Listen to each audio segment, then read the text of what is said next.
अस्सलाम वालेकुम नाज़रीन, आज हमने स्वात में पीटीआई का जो अमन जलसा था वो कवर किया। मर्दान में भी आज एक बड़ी एक्टिविटी थी। इस एक्टिविटीज़ का सिलसिला जैसे हमने पहली वीडियो के अंदर आपको तफसील से बताया था कि शुरू हो चुका है, तो इस पर बात करेंगे। सिद्दीक जान हमारे साथ मौजूद हैं, ज़ुबैर अली ख़ान, वसीम मलिक और फैसल अब्बास खर भी हमारे साथ मौजूद हैं। और सुबह की वीडियो में उनसे बात नहीं हो सकी थी, तो कोशिश करेंगे कि उनसे भी हम जो है वो उनकी राय लें।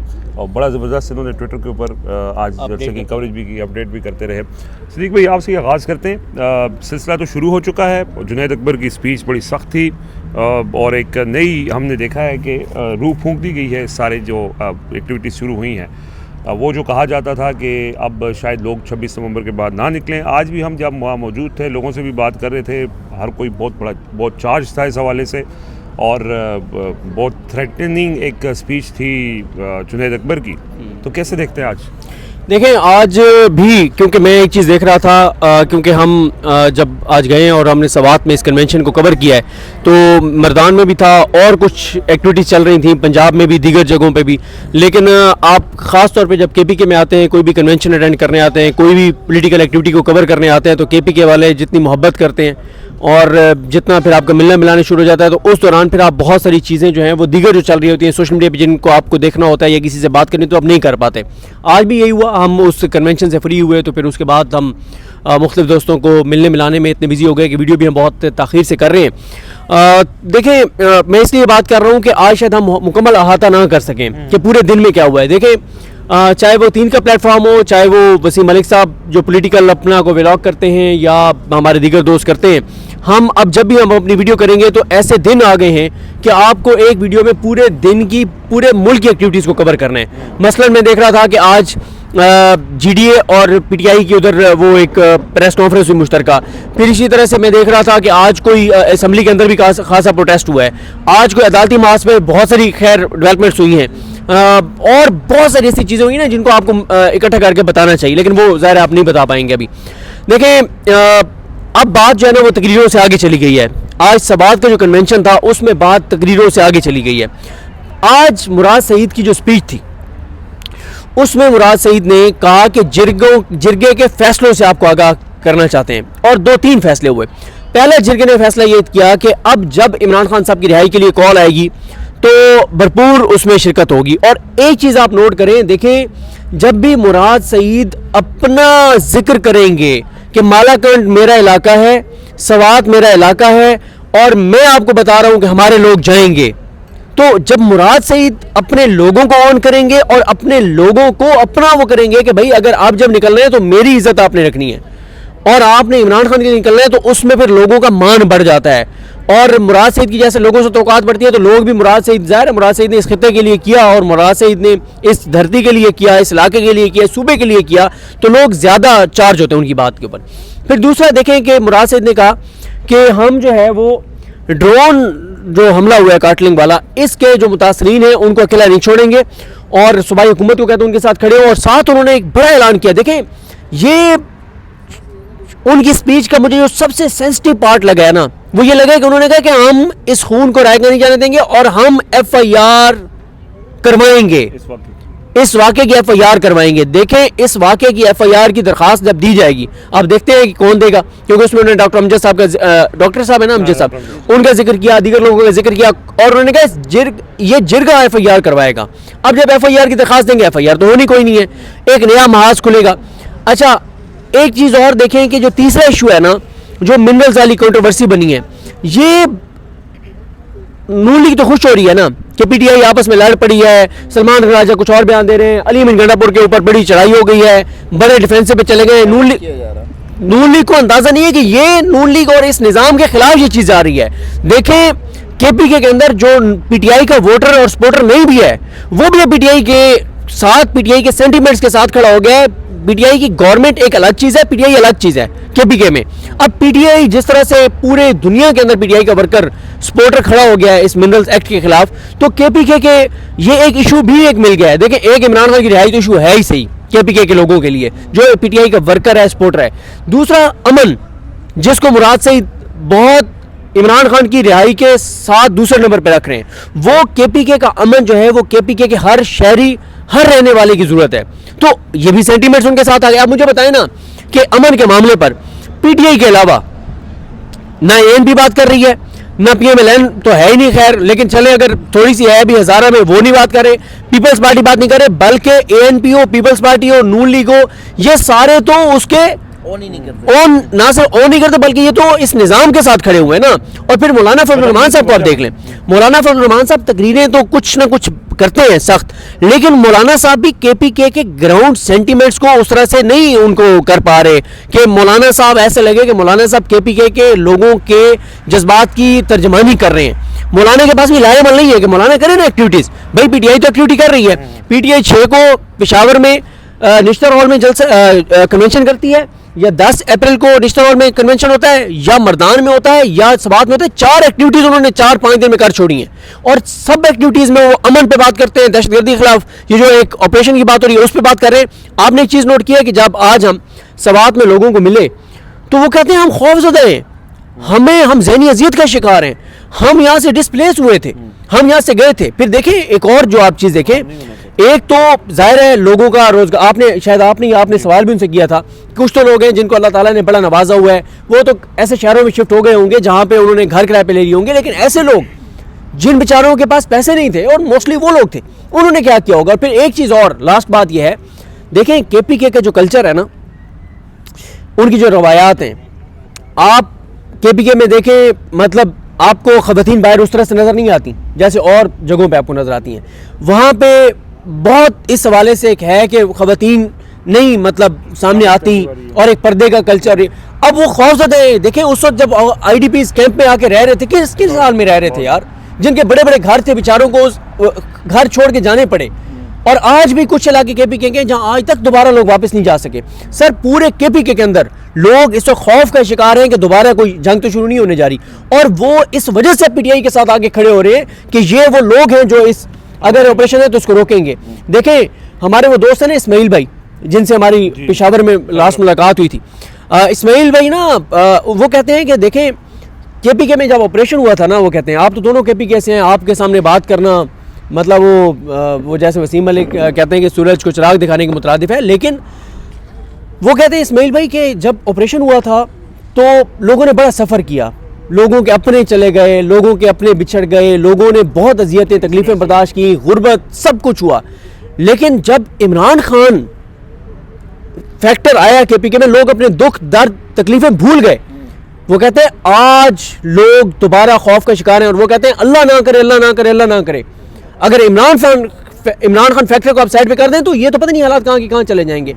लिहाजा अब मेरा ख्याल है कि बात तकरीरों से आ गई है फैसलों पर। मुराद सईद जिस तरह से फैसले करें, अभी उनका ट्वीट भी आ गया, आप देखें मुराद सईद रोज़ाना ट्वीट्स भी कर रहे हैं, रोज़ाना वो एक्टिव वो तकरीरें भी कर रहे हैं, वो राब्ते भी कर रहे हैं। और आज जो जुनैद अकबर का खिताब था, इसकी गूंज आपको कई दिन तक सुनाई देगी। और बाकी क्योंकि पश्तो में तकरीरें थी और पश्तो में तकरीरों की समझ आ रही है।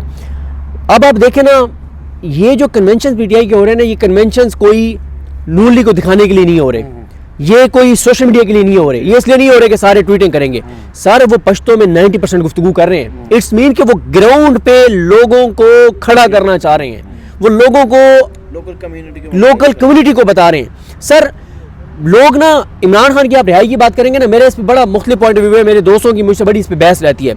मैं कहता हूँ कि एक है कि केपीके में आपने कहा कि इमरान खान की रिहाई के लिए निकलो, 70,000 लोग निकल आएगा। जब आप कहेंगे कि इमरान खान की रिहाई प्लस ऑपरेशन रुकवाने के लिए निकलो, वो तादाद 1.5 लाख हो जाएगी।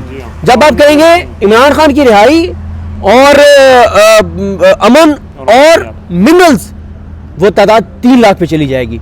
जब हम ये हमारी मसला है, जब हमें अपने पेट और अपनी फिर हमारा इंटरेस्ट कुछ और होता है। तो लिहाजा मेरा ख्याल है कि चीज़ें बड़ी तेज़ी से आगे बढ़ रही हैं। और मैं जो देख रहा हूँ, जो हमने आज सुबह बता दिया था मुख्तलिफ लोगों से बात करके और चीज़ें देख के कि डी चौक की तैयारी हो रही है, और इस बार पहली चीज़ लोगों के जहन में होगी कि गोली तो चलनी है ना, यानी अब जो आएगा ना वो ये तय करके आएगा तो गोली तो चलनी है।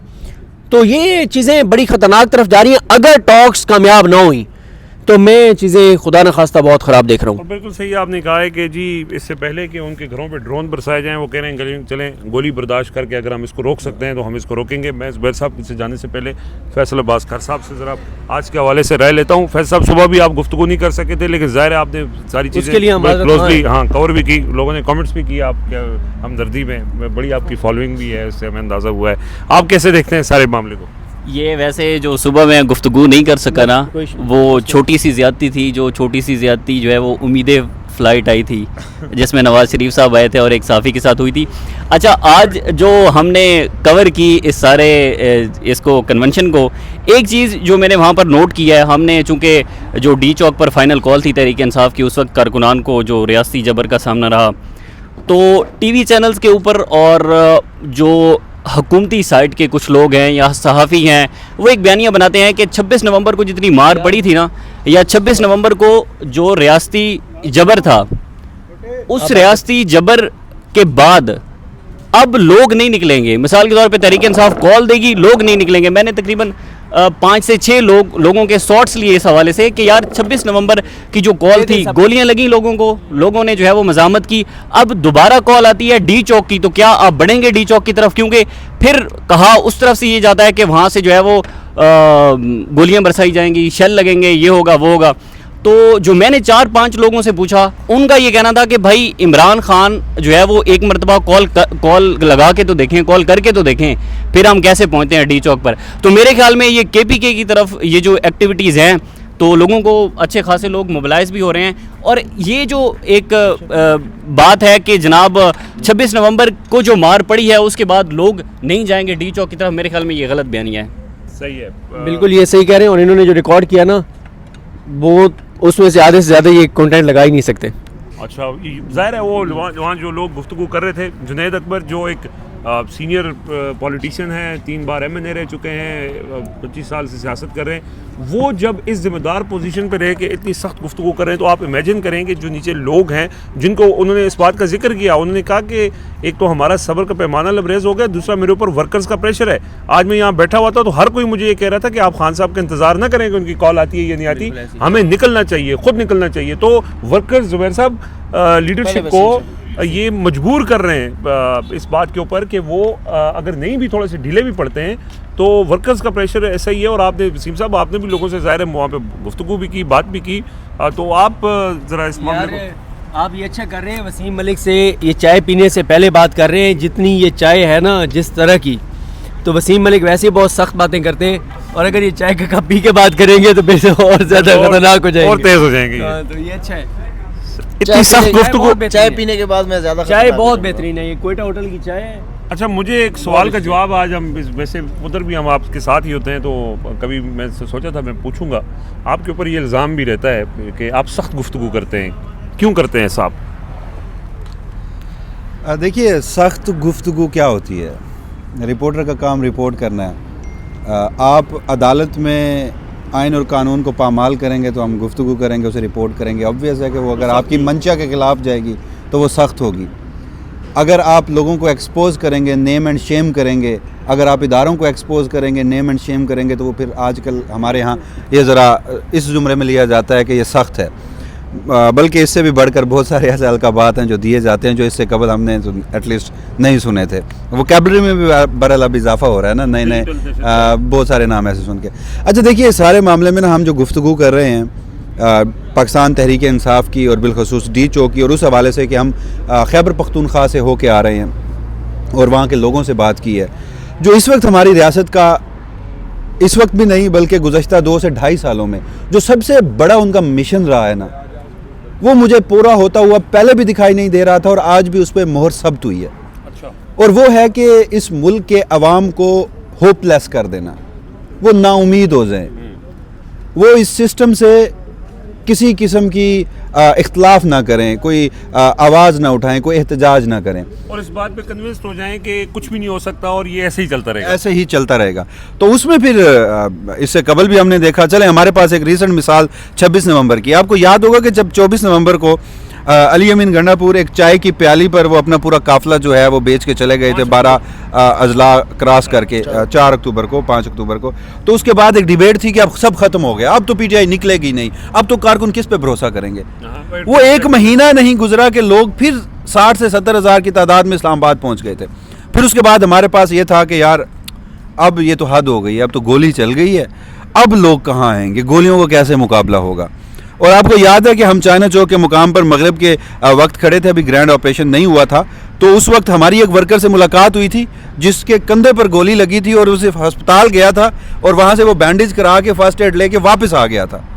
उसने कहा था कि मैं वापस नहीं जाऊँगा। और उस दिन जो वो ख़तरनाक बातें कर रहे थे, ये सारी बातें अब KPK में हो रही हैं। ग्राउंड पे लोग कर रहे हैं कि पिछली बार तो हम पुरअमन थे, निहत्ते थे। अब मैं मज़ीद आगे बात नहीं करना चाहता।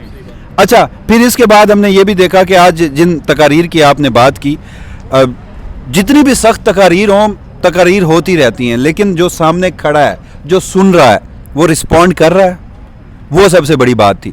जब भी कोई सख्त बात की जाती थी, जब भी कोई कहा जाता था कि निकलोगे, हल्फ लिया जाता था, तो आप लोगों ने जब दोनों हाथ खड़े किए, फुटेजेस हमारे पास मौजूद हैं, आप लोगों के चेहरे पढ़ें, वो चेहरे सब बता रहे हैं। तो वो जो मायूस करना था, नाउमीद करना था, और आज भी हम देखते हैं अखबारों में लीड लगी होती है, टेलीविजन्स पे ज़राए के हवाले से खबरें चल रही होती हैं कि जी पीटीआई के जो लोग हैं अब उन्होंने ये समझ लिया है कि हम मुफाहमती सियासत करेंगे, हमारे पास और कुछ नहीं है, हमने मज़ामत भी करके देख लिया और अब वो जो हमें आटे में नमक के बराबर जो कुछ भी मिलेगा वो हमें ले लेना चाहिए। तो वो तो वर्कर नहीं मानेगा ना। अभी तक इतलात के मुताबिक ये सच है कि हलीमा खान मुलाकात करके आएंगी तो एक्चुअल सिचुएशन इमरान खान साहब क्या सोच रहे हैं वो पता चलेगी, मगर ना तो अभी तक की सूरत हाल और उनके माजी के इमरान खान साहब के जो बयानात हैं वो देखकर लग रहा है कि वो किसी मुफाहमत के या बहुत कम जो कुछ भी वो दे देंगे खैरात में तो वो ले लेंगे और बाहर आ जाएंगे, वो बड़े ही कोई डेस्परेट हुए हैं, वो भी नज़र नहीं आ रहा। और फिर खैबर पख्तूनख्वा की आवाम वो भी किसी तरीके से नज़र नहीं आ रही। इस दरमियान में जो एक चीज़ है वो फ़िलहाल तो चले मैटर कर रही है, वो है पाकिस्तान तहरीक इंसाफ की क़यादत, कि क्या वो इस मरतबा, पहले अली अमीन गंडापुर थे, वो दोनों मरतबा आए थे, इस मरतबा वो आएंगे, उनकी गुफ्तगू से तो ऐसा नहीं लगता। तो आप लोगों की ये राय है और इस हवाले से मुराद सईद साहब जो एक मोमेंटम बना रहे हैं कि वो डी चौक की तरफ मार्च करेंगे, तो मुझे उससे भी ज़्यादा खौफनाक बात वो लग रही है जो जुनैद अकबर साहब ने की। उन्होंने कहा कि हमें इस बात पे मजबूर ना करो कि कहीं हम ही दरमियान से इतने डिस्क्रेडिट हो जाएं कि ये लोग खुद से निकल पड़ें, और जब वो खुद से निकलेंगे तो फिर पाकिस्तान तहरीक इंसाफ क्या किसी के हाथ में कुछ नहीं होगा। और ये बात उसी तरफ जाएगी कि जब अली अमीन गंडापुर नहीं निकलेंगे, जब जुनैद अकबर को आपने KPK की सदारत दी, लेकिन वो जो पॉसिबल आउटकम्स जो कोई एक्सपेक्ट कर रहा था वो इस पिछले टाइम स्पैन में नहीं मिले, और उसके बाद अब मुराद सईद साहब कोशिश कर रहे हैं, वो मंजर आम पे नहीं है, ठीक है, वो सिक्योरिटी की वजूहात की बुनियाद पर वो बड़ा एक्टिव किरदार पहली मरतबा 9 मई के बाद किरदार अदा कर रहे हैं। तो इस सारे टाइम स्पैन में ना तो इमरान खान मान रहा है और ना ही अवाम मान रही है, तो इसमें जो एक रास्ता निकालने की कोशिश है वो मुझे नहीं लग रहा। बाकी अगेन हमने बात की वहाँ पर लोगों से, तो चाहे आप कोई टैक्टिकल ऑपरेशन करें, कोई स्ट्रैटेजिक ऑपरेशन करें, किसी भी हवाले से किसी भी स्टेज पर लोग नहीं मानेंगे। मिनरल्स का मामला है वो हमने देखा, इमरान खान से मुतालिक जो KP गवर्नमेंट की पॉलिसी है, तो ये सूरत हाल जो है वो इतनी आसान नहीं है, और ये सूरत हाल जो पोर्ट्रे किया जाता है, क्योंकि हम इस्लामाबाद से जर्नलिज्म करते हैं और हमारे जो लोग कॉलम लिखते हैं, अखबारों के एडिटोरियल लिखते हैं, वो अब तो वो शायद फील्ड रिपोर्टिंग उस तरह से नहीं है कि आप जाकर लोगों के सेंटिमेंट्स को देखें। तो जब आप लोगों के सेंटिमेंट को देखते हैं तो फिर आपको ये नहीं नज़र आता कि ये चाहे TV पे दिखा दिया जाए सब अच्छा है, मैनेज कर लिया जाए सब अच्छा है, तो वो जो सब अच्छा है वो शायद चंद हफ्तों या मैक्सिमम चंद महीनों के लिए अच्छा होगा, या मैक्सिमम चंद सालों के लिए अच्छा होगा। रिजवान साहब, वीडियो मेरे ख्याल से थोड़ी सी लंबी हो गई है, सब ने गुफ्तगू तो कर ली है, मैं सिर्फ 2 इश्यूज़ के ऊपर बात करूँगा। एक जो हम बात करते हैं ना कि जुनैद अकबर साहब ने जो आज तकरीर की है, या इस तरह की गुफ्तगू जब भी हम सुनते हैं तो हम ये कहते हैं कि उसने बड़ी सख्त गुफ्तगू की है। जिस तरह वसीम मलिक साहब से भी हमने पूछा कि आप क्यों सख्त गुफ्तगू करते हैं, बेसिकली ये सख्त गुफ्तगू नहीं होती, ये अवामी जज्बात हैं, ये हक़ाइक़ हैं। अब जुनैद अकबर ने क्या बात की है? जुनैद अकबर ने कहा है कि तुम्हारा काम है सरहद संभालना, तुम्हारा काम है सिक्योरिटी देना, दहशतगर्द यहाँ पर आते हैं तो क्यों आते हैं? तुम्हारा काम है सिक्योरिटी देना, तुम जो है वो DHA के प्लाट बना रहे हो, तुम जो है वो कारोबार में मुलविस हो, तुम हमारे शहीदों को हलाक कह रहे हो और अपने शहीदों को शहीद कह रहे हो। तो ये अवामी जज्बात हैं और उस अवामी जज्बात के ऊपर आप रिएक्शन देखें। जब भी वहाँ पर बात होती थी लोगों की कि हम इस इदारे के साथ मुज़ाकरात करेंगे या बात करेंगे, तो लोगों के जो रिएक्शन था वो इतना कोई ज़्यादा चार्ज नहीं था, या वो अपने जो खिताब करने वाला था उसके साथ कुछ मुतफिक नज़र नहीं आता था। लेकिन जब वो ये गुफ्तगू करते हैं जिसको हम सख्त गुफ्तगू कहते हैं, तो अवामी जो जज्बात हैं वो भी चार्ज होते हैं, क्योंकि वो उनकी वो बातें हो रही हैं जो उनके दिल के अंदर हैं। तो ये सख्त गुफ्तगू नहीं है, ये हक़ाइक़ है, और इस हक़ाइक़ को तस्लीम करने के अलावा हमारे पास चारा कोई भी नहीं है। पाकिस्तान इन हक़ाइक़ को तस्लीम करने के बगैर आगे बढ़ नहीं सकता। दूसरा जो इम्पोर्टेंट है, शॉर्टली मैं उसके ऊपर भी बात करूँगा, कि पहले जब आप लोगों के साथ मिलने जाते थे ईद पे या कभी भी आप जाते थे शहर से बाहर, तो आपसे एक ही सवाल होता था कि इमरान खान कब बाहर निकलेंगे। अब जो है वो खैबर पख्तूनख्वा में ख़ास तौर पर लोग पहला सवाल ये नहीं पूछते कि इमरान खान कब बाहर निकलेंगे।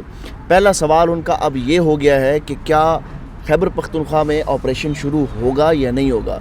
अब लोग जो हैं वो लोगों के सेंटिमेंट्स अब तब्दील होना शुरू हो गए हैं, और जब ये एक तरफ ये सेंटिमेंट्स हैं कि वो उन हक़ाइक़ की बात कर रहे हैं जिनको हम सख्त गुफ्तगू कर रहे हैं, और फिर उस हक़ाइक़ के रहते हुए जब आप ऑपरेशन की बात करेंगे तो आप ख़ुद अंदाज़ा लगा लें कि वहाँ पर किस किस्म का रिएक्शन आ सकता है। तो ये ग्राउंड से जब आप ग्राउंड पे जाते हैं तो कुछ रियलिटीज़ आपको मालूम होती हैं। तो आज ये जो स्वात का टूर था, तो इसमें ये चीज़ें जो है वो सामने आई हैं। लेकिन मुराद सईद जिस तरीके से लोगों को मोबिलाइज़ कर रहे हैं, तो लगता नहीं है कि अब ये सिचुएशन इस तरह ज़्यादा देर चलेगी। जिस तरह आप भी कहते हैं कि 15-20 दिनों के बाद अगर ट्रक की बत्ती भी है तो उसके बाद फिर क्या होगा, व्हाट नेक्स्ट। तो ये सारी सूरत हाल तो इस तरह कभी लॉन्ग टर्म चल नहीं सकती। तो मेरा ख्याल है कि ये जो अप्रैल का महीना है, इसमें कुछ ना कुछ फ़ैसले करने पड़ेंगे, और अगर फ़ैसले वो ना हुए जो अवामी उमंगों के या अवामी जज्बात के मुताबिक होंगे, तो फिर वो जुनैद अकबर जो कहते हैं कि क़यादत बीच में से हट जाएगी और अवाम फ़ैसले अपने हाथ में ले लेंगे, तो फिर वो कोई भी उसको रोक नहीं सकेगा। और जो शुरू में हमने कहा था ना कि कुछ एक्टिविटीज़ हो रही हैं, तो आज मेरे ख्याल है आज US में भी और कुछ और भी एक्टिविटीज़ हो रही है। US में तो 3 के एक होनहार मेंबर ज़ुबैर अली खान साहब के सबसे करीबी दोस्त उमर जाट साहब, और वो आज उस एक्टिविटी को जो है वो कवर करेंगे। इतलात तो हैं कि उनकी वहाँ पे आमद है, मुतवक्की है, और साथ ही कुछ और भी मुल्कों में थी, मुझे कुछ लोगों ने भेजा हुआ था, अभी मुझे वो भूल गया है कि पता नहीं। तानिया में कब ये है 12 अप्रैल को वहाँ पे भी है। अच्छा, वहाँ पे भी कुछ और भी मुझे भेजा हुआ था। मुझे वो इल इन्फॉर्म्ड एक हैं अकाउंट इल इन्फॉर्म्ड इमरान, उन्होंने वो जिस मुल्क में है तो वहाँ पे भी कोई एक्टिविटी है तो उन्होंने भी भेजा हुआ था। तो आप ये देखें कि मैं बार बार हवाला देता हूँ कि ज़ुबैर साहब 5 अप्रैल की शाम तक आपको ऐसा लग रहा था कि कुछ नहीं हो सकता, अब कुछ नहीं होगा, ख़त्म हो गया सारा कुछ। PTI के पास कोई लाएमल नहीं है, कोई रोड मैप नहीं है, सब ख़त्म हो गया। लेकिन 6 से जो मोमेंटम बने हैं सर, मैं कम से कम ये एक्सपेक्ट नहीं कर रहा था कि 6 अप्रैल से शुरू होने वाली एक्टिविटीज़ 11 अप्रैल को उस नहज पे पहुंच जाएंगी कि आपको ऐसे लगेगा कि D चौक की तरफ PTI दोबारा आ रही है। बिल्कुल जी, और यही वो रास्ता है जहाँ से आगे फिर कटी पहाड़ी है जो पहली रुकावट होती है बड़ी, और फिर D चौक है। तो बहरहाल ये बड़े रहनुमा सारी रात यहाँ लड़ते हैं। हाँ, कुछ ऐसे हक़ाइक़ हैं जी सदीक जान साहब जिनका कभी कोई किताब में ही बंदा जिक्र करे तो ज़्यादा मुनासिब होगा। अभी तक के लिए हमें इजाज़त दीजिए, अल्लाह हाफ़िज़।